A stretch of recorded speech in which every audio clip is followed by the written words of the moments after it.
Hi hello வணக்கம், இது உங்கள் சிவி ஜோன். எல்லாரும் எப்படி இருக்கீங்க? இப்போ பார்த்தீங்கன்னா சூப்பரான தரமான 13வது வாரத்தோட 2வது நாள் மார்னிங் ஓட் நிலவரத்தை நம்ம பார்க்க போகிறோம். அதுக்கு முன்னாடி பார்க்குற எல்லாருமே நம்மளோட சேனலை சப்ஸ்கிரைப் பண்ணிட்டு பாருங்கள், லைக் பண்ணுங்கள், கமெண்ட் பண்ணுங்கள், ஷேர் பண்ணுங்கள். காலை வணக்கம். இப்போ வாங்க அந்த வீடியோக்குள்ளே போகலாம்.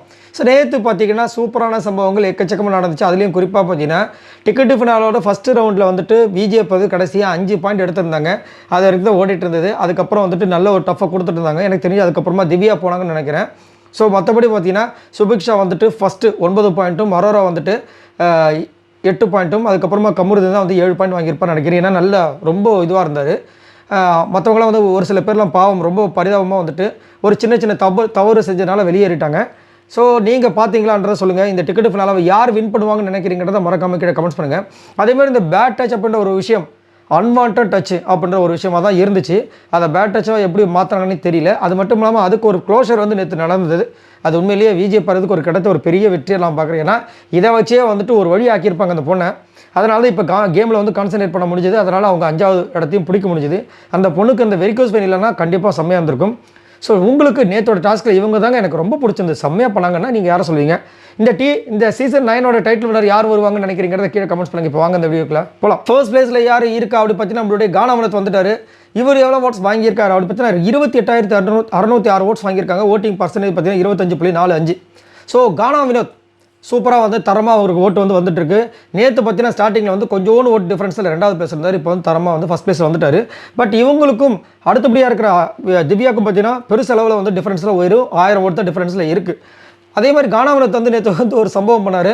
கையை வந்துட்டு பக்கத்தில் இருக்க அரோராவை கலாய்க்கிறதுக்கு அப்படின்னு எடுத்தார், மாட்டிக்கிட்டார். பிக் பாஸ் பூச்சி போட்டு 3வது ஆளாக வந்து அவர் வெளியேற்றினார். ரொம்ப ஃபீல் பண்ணார். டக்குன்னு தலையில் அடித்தார்.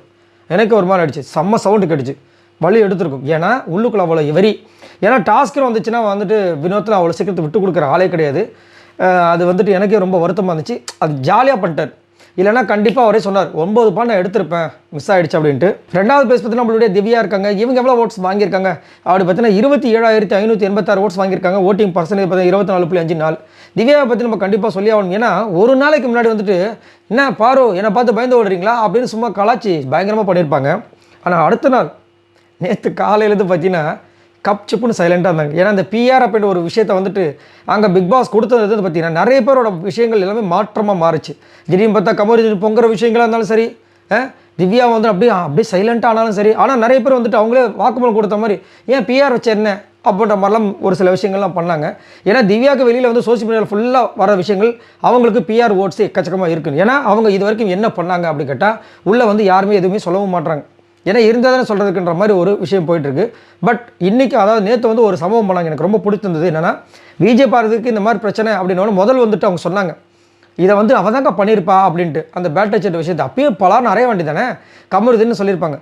அதை வந்து இங்கே வந்து சொன்னாங்க. ஸோ அதில் வந்து திவ்யாவோட அந்த நல்ல மனசு எனக்கு புரிஞ்சுது. ரொம்ப அழகாக இருந்துச்சு. ஏன்னா கமருதீன் சொன்னோடனே நானே விஜய் பாரதி தப்பாக நினச்சிக்காத, இவர் சொல்லும்போது நானே அப்படி தான் நினச்சேன், நீ தான் அந்த பேட் டச்ன்ற விஷயத்தை எடுத்து வந்தேன்னு இப்போ தான் எனக்கு புரியுது அப்படின்ற மாதிரி அந்த விஷயத்த சொல்லி பேசுனாங்க. அது அழகு. 3வது பேஸ் பற்றி நம்மளுடைய விஜய் பார்வதி இருக்காங்க. இவங்க எவ்வளோ ஓட்ஸ் வாங்கியிருக்காங்க அப்படி பார்த்தீங்கன்னா 13,636 ஓட்ஸ் வாங்கியிருக்காங்க. ஓட்டிங் பர்சன்டேஜ் பார்த்தீங்கன்னா 12.13. உண்மையிலேயே தரமான ஒரு சம்பவத்தை பிக் பாஸ் வீட்டில் இது வரைக்கும் கொடுக்குறாங்க அப்படின்னா அது விஜய் பார்வதி மட்டும்தான். நானே இது வரைக்கும் இந்த சீசனில் யாருக்கும் ஓட்டு போட்டது கிடையாது. ஃபர்ஸ்ட் டைம் நேற்று நான் தான் ஓட்டு போட்டேன். நான் ஓட்டு போட்டேன் விஜய் பார்வதிக்கு ஓட் பண்ணேன் ஃபர்ஸ்ட் டைம் இந்த சீசனில். எனக்கு ரொம்ப பிடிச்சிருந்தது. ஏன்னா இந்த பொண்ணு இந்த பிக் பாஸ் வீட்டுக்குள்ளே இவ்வளோ விஷயங்கள் பண்ணுறாங்க. அவங்களோட ஹிஸ்ட்ரி எடுத்து பயண வீடியோ எடுத்தால் எனக்கு தெரிஞ்சு ஒரு 3 வருஷம் 4 வருஷம் போடலாம். மற்றவங்களுக்குலாம் பயண வீடியோக்கு கிளிப்பிங் இல்லாமலாம் ஒரு சில பேர் போயிருப்பாங்க, என்னத்தை இவங்களுக்குலாம் போடுது. ஆனால் விஜய் பார்வதிக்கு அவங்க பயண வீடியோ ரெடி பண்ணோம் அப்படின்னா ஒரு இது பத்தாது, அப்படியே வெர்ஷனாக வந்து கொண்டு போகலாம். அவ்வளோ விஷயங்கள் இந்த சீசனை என்னை பொறுத்த வரைக்கும் பண்ணியிருக்காங்க. ஒரு சின்ன சாரி டாஸ்க்கு கூட இப்போ வந்து பண்ணுறாங்களே, அதை இனிஷியேட்டிவ் பண்ணதே விஜய் பார்வதி ஒரு இடத்துல. அதை பார்த்து தான் வந்து எல்லாருமே வந்து இந்த மாதிரி பண்ணலாம் அந்த மாதிரி பண்ணலான்னு சொன்னது. சரிங்களா? எந்த விஷயமா இருந்தாலும் அங்கே வந்து ஒரு விஷயத்தை பண்ணுவாங்க, க்ரியேட்டிவாக அங்கே ஒரு கண்டென்ட் கொடுக்குறது. அதை வந்துட்டு வந்த போல எல்லாருமே சொல்லிட்டாங்க. அதேமாதிரி நேற்று கூட பார்த்தீங்கன்னா பிக் பாஸே வந்துட்டு அவங்க காலை எடுத்துட்டாங்க, சைலண்ட்டாக இருந்தாங்க. டக்குன்னு பிக் பாஸ் வந்துட்டு என்னம்மா காலை எடுத்து ஆமாங்க அப்படின்னு உட்காந்துட்டாங்க. 5வது இறங்கினாங்க, அவங்களுக்கு 5 பாயிண்ட் அப்படின்னு சொல்லி. அப்புறமா அவரே கேட்குறாரு பாரு உண்மையிலே கால் எடுத்தீங்களா அப்படின்னு. அவங்க ஷாக் ஆகிட்டாங்க. ஏன்னா அவர் வந்துட்டு எல்லார்கிட்டையும் கேட்குற ஒரே விஷயம் கண்டென்ட்டே இல்லை, சுத்தமாக இல்லை, இந்த சீசனே ரொம்ப மொக்கையாக போயிட்டுருக்கு அப்படி இப்படின்னு. ஆனால் கண்டென்ட்டை வந்துட்டு அப்படியே வாரி கொடுக்குற ஒரே ஒரு பொண்ணு அந்த பொண்ணு தான். இப்போது மேனேஜர் ஒரு ஆஃபீஸ் இருந்தாங்க வச்சுங்களேன், அவங்க வந்து ஒரு பக்கம் வந்துட்டு வேலையே செய்ய மாட்டாங்க சொல்லும்போது ஒருத்தன் மட்டும் தட்டை போட்டெல்லாம் வந்துட்டு வேலை செஞ்சு அமுச்சிட்டு இருந்தால் என்ன பண்ணுவாங்க? அந்த மாதிரி விஷயத்தை வந்து நம்ம விஜய் பருது பண்ணிகிட்டே இருக்காங்க, தொடர்ந்து பண்ணுவாங்க, அது மாட்டுக்கிறது கிடையாது. இந்த விஷயத்துக்காகவே கண்டிப்பாக நான் ஓட் பண்ணேன். கண்டிப்பாக வந்துட்டு நீங்களும் வந்துட்டு பார்க்குறவங்களும் கண்டிப்பாக வந்து, ஏன்னா செஞ்சவங்க வேலை செஞ்சவங்களுக்கு கப்பு போடணுன்றது என்னோடய கருத்து. உங்களோட கருத்தை சொல்லுங்கள். அதே மாதிரி கண்டிப்பாக வந்து எனக்கு தெரிஞ்சு டைட்டில் வந்து அவங்க அடிப்பாங்க. ஏன்னா இப்போ வரைக்கும் ஒரு விஷயம் போயிட்டு பார்த்தீங்களா, யார் அடிப்பாங்கன்னு. கண்டிப்பாக விஜய் பருவத்தில் அடிக்கிறதுக்கு 99.99% இருக்குது. பார்க்கலாம். 4வது பிளேஸ் தான் நம்மளுடைய கமருதீன் இருக்காங்க. இவங்க எவ்வளோ ஓட்ஸ் வாங்கியிருக்காங்க அப்படி பார்த்தீங்கன்னா 9685 ஓட்ஸ் வாங்கியிருக்காங்க. ஓட்டிங் பர்சன்டேஜ் பார்த்தீங்கன்னா 8.62. கமருதீன் கண்டிப்பாக வந்து ஒரு திறமையான ஒரு போட்டி, அது மாற்றுக்கிறது கிடையாது. ஆனால் நேற்று வந்துட்டு அந்த பிஆர் விஷயங்கள் வரும்போது நிறைய பேர் சொன்ன காமனான விஷயங்கள், இவர் வந்துட்டு ஃபஸ்ட்டு 3 வாரத்தில் ஒரு விஷயம் பண்ணார். அந்த விஷயத்துக்கு கண்டிப்பாக எப்போயோ அவர் வெளியே போயிருக்கணும், அவர் போகாமல் இருக்கிறதுக்கு முக்கிய காரணம் பிஆராக இருக்கலாம் அப்படின்ற மாதிரி ஒரு பதிவு பண்ணாங்க. அது மட்டும் இல்லாமல் பார்வதிக்கும் கமருதீனுக்கும் 2 பேருக்கும் தான் அந்த ஒரு சில விஷயங்கள்லாம் ட்ரெண்டிங்காக போச்சு. ஆனால் அதில் பார்வதியோட பேர் மட்டும் பயங்கர நெகட்டிவாக போச்சு. ஆனால் கமருதீனோட பேர் வரவே இல்லைன்னு சொல்லிட்டு சாண்ட்ரா சொன்னாங்க. அது வந்து அவங்களோட பிஆர் பண்ண வேலைகளாக இருக்கும் அப்படின்னு வந்து ஒரு சில விஷயங்கள் போச்சு. அதேமாதிரி கமருதீனே தேவையில்லாமல் வந்துட்டு ஒரு 3 நாள் அவரோட பேர் கெடுத்துக்கிட்டாரோ. ஏன்னா அதுக்கு முன்னாடி வரைக்கும் பார்த்தீங்கன்னா இவங்களோட அந்த காதல் வந்துட்டு ரொம்ப அழகாக போச்சு, எல்லாருமே ரொம்ப ரசித்தாங்க. சரி, இந்த ஜோடி வந்து ஒன்று சேர்ந்து எப்படி இருக்குன்ற மாதிரி.